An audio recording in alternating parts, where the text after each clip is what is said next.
I keep seeing this, that, and the third in my comment section, so I'm just gonna say it. You are not African American. Yeah, I said it, but before you run to the comment section, let me explain, because by the end of this, you will have a completely new perspective about the term African American. If you're new here, we just don't make claims without backing them up with evidence. So there are 3 big reasons why I can confidently say you're not African American. But before I tell you, let's just use a little common sense. Let's just say you look at the state of America and you think, I'm done with this. I'm going back to my roots. So you take a little DNA test and book a one-way flight to the country with the largest percentage of your DNA. But when you hop off the plane and set foot in that African country, you realize that that DNA test did not give you one name or village for you to reach out to. Now, I'm sure that the African people in whatever country you choose to go to will be hospitable, but they will all tell you that you are not African. But what about the evidence? Because I did say we back up on claims around here. So here are the 3 reasons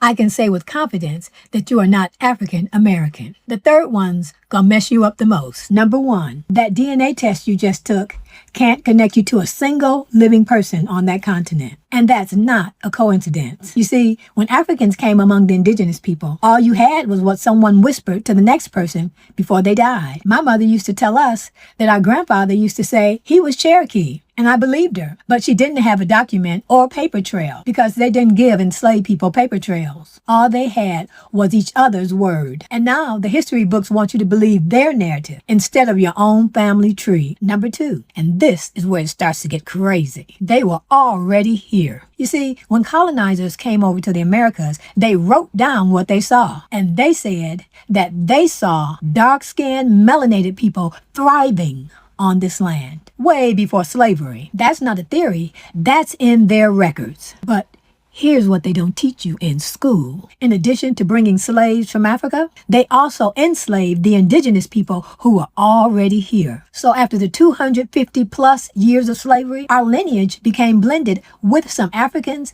and the indigenous people. Now I need you to stay with me for number 3, because this is the most important one. But before I tell you, if you like what you're learning, go ahead and like the video and follow if you want to see more posts like this. All right, number 3. Colonizers changed our family's names, which helped confuse our lineage. When Africans arrived on this soil, slave traders renamed them and gave them their own European names and reclassified their lineage. Because when you see someone as property, you don't preserve their identity. You erase it and replace it with yours. They didn't just change what people were called. They deliberately changed family trees so no one could easily trace back where they came from and who they actually were. Your last name right now might not be your ancestors' family name. It might be the name of whoever they work for or the family they married into. They renamed and reclassified many of your ancestors to make them forget who they are. And we are the children of their grandchildren. So no wonder why some of us are confused, because the odds are your ancestors were here before this country was even named America. And they were the foundation who built America. So that's why you're probably